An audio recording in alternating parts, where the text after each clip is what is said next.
Islam di Nusa Tenggara. Agama Islam pertama kali memasuki Nusa Tenggara Timur pada abad ke-15 yang dibawa oleh para pedagang dan ulama tepatnya di Pulau Solor, Flores Timur. Penyebaran agama Islam ini pertama kali dilakukan seorang ulama pedagang dari Palembang yang bernama Syahbudin bin Salman Al-Faris yang kemudian dikenal dengan sebutan Sultan Menanga. Daerah selanjutnya yang dimasuki Islam adalah ND, Alor, seluruh Flores, Timor, dan Sumba.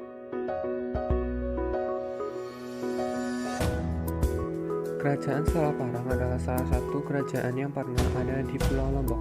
Pusat kerajaan ini pada masa lampau berada di Salaparang, yang saat ini kurang lebih berada di Desa Salaparang, Kecamatan Suelak, Lombok Timur. Terdapat beberapa sumber objektif yang cukup dapat dipercaya. Salah satunya adalah kisah yang tercatat di dalam daun lontar yang menyebutkan bahwa berdirinya kerajaan Salaparang tidak akan pernah bisa dilepaskan dari sejarah masuknya atau proses penyebaran agama Islam di Pulau Lombok. Salaparang merupakan pusat kerajaan Islam di Lombok. Salaparang di bawah pemerintahan Prabu Rangkasari. Pada masa itu Salaparang mengalami zaman keemasan, memegang dan lain-lain. Konon Sunan Perapen meneruskan dakwahnya dari Lombok terus ke Sumbawa. Salaparang juga mengembangkan hubungan antara kerajaan Goa dan Lombok, dipererat dengan cara pernikahan seperti pengemban Salaparang, pengemban Kecamrik, dan pengemban Parwa. Kerajaan Salaparang tergolong kerajaan yang tangguh baik di dalam darat maupun di laut.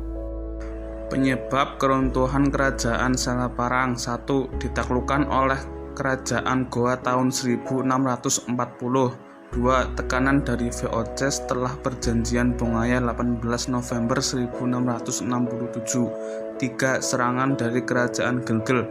4. Salah seorang tokoh penting di lingkungan pusat kerajaan bernama Arya Banjargetas ditengarai berselisih paham dengan rajanya, Raja Kerajaan Salaparang, soal posisi pasti perbatasan antara wilayah kerajaan Salaparang dan Pejanggik.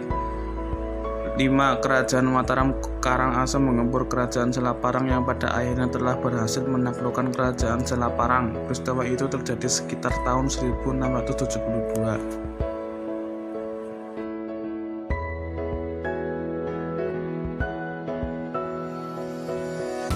Terletak di pantai timur Pulau Sumbawa, wilayah kerajaan Bima mencakup Pulau Sumbawa bagian timur dan tanah-tanah timur, seperti Sawu, Alor, Sumbala, Rantuke, Ende, Manggarai, dan Komodo.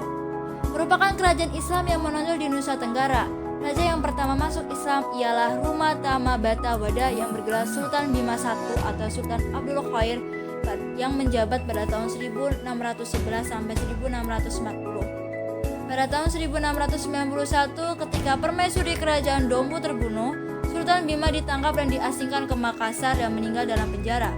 Kerajaan-kerajaan di Lombok, Sumbawa, Bima, dan lainnya selama abad ke-18 dan akhir abad itu terus melakukan pemberontakan dan peperangan karena pihak VOC senantiasa mencampuri urusan pemerintahan kerajaan dan menangkap dan juga mengasingkan raja-raja yang melawan. Sejarah Kesultanan Bima abad 19 dapat diperkaya oleh gambaran terperinci dalam syair Kerajaan Bima yang menurut telaah filologi Henry Humbert Lloyd yang diperkirakan dikarang sebelum tahun 1833. Sebelum raja bicara, Abdul Nabi meletakkan jabatan dan digantikan oleh putranya. Syair itu dikarang oleh Hatib Lukman barangkali pada tahun 1830. Syair itu ditulis dengan huruf Jawa dan berbahasa Melayu.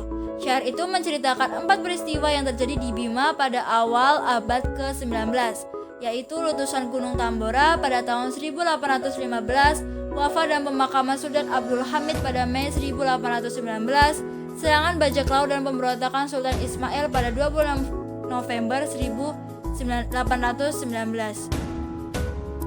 Penyebab runtuhnya Kesultanan Bima. Kerajaan Bima berakhir pada tahun 1951 karena Sultan Muhammad Salahuddin meninggal dunia. Di samping itu, sebelumnya Bima telah mengakui kedaulatan Republik Indonesia dan menjadi bagiannya. Kini Bima menjadi wilayah kabupaten berada dalam Provinsi Nusa Tenggara Barat.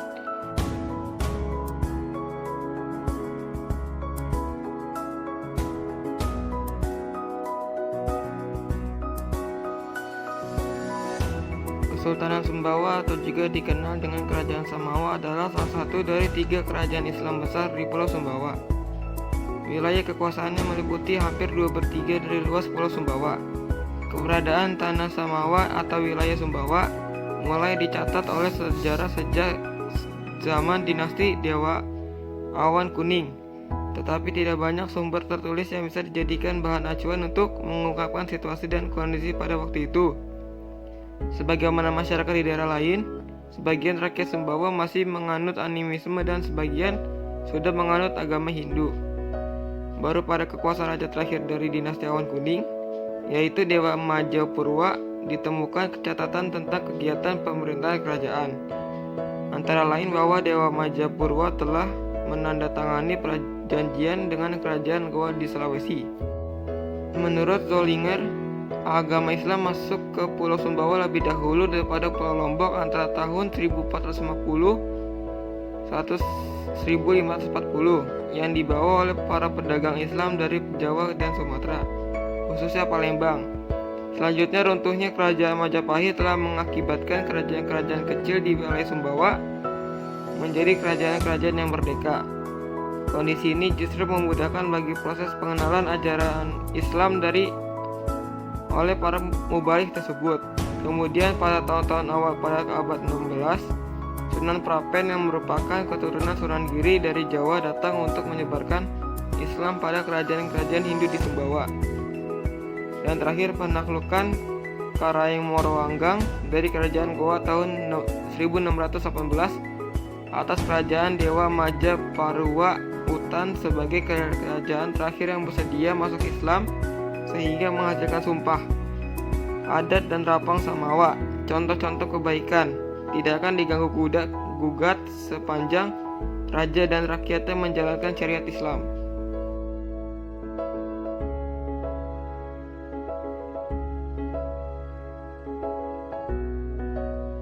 Kerajaan Dompu yang kini menjadi Kabupaten Dompu merupakan sebuah kerajaan kuno di Indonesia. Kerajaan ini terletak di antara Kabupaten Bima dan Kabupaten Sumbawa. Saat ini, mayoritas penduduk kini beragama Islam dengan tradisi dan budaya yang juga mayoritas Islam. Bangsawan Dompu atau keturunan raja-raja hingga kini masih ada. Mereka dipanggil rumah atau Dae Istana Dompu sebagai lambang kebesaran telah lama lenyap. Konon bangunan istana itu sudah diubah menjadi Masjid Raya Dompu saat ini. Namun rumah kediaman raja masih ada hingga sekarang dan terletak di Kelurahan Bada.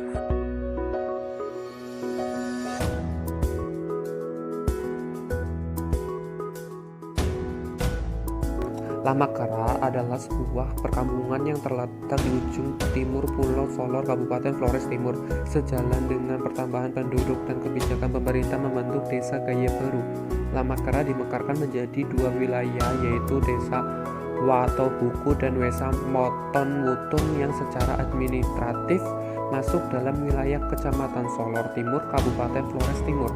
Mata pencaharian utama penduduknya adalah nelayan dan terkenal tangguh di lautan.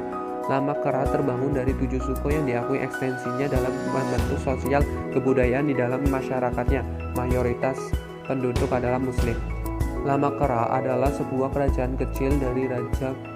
Kerajaan ini beragama Islam, baik raja pertama yaitu Raja Haji Ibrahim Dashi 1932 sampai 1941 Masehi, maupun raja kedua Raja Haji Saleh Ibrahim Dashi 1941 sampai 1946 Masehi, yang terkenal dengan Raja Sanghaji Dashi dan sudah menunaikan ibadah haji.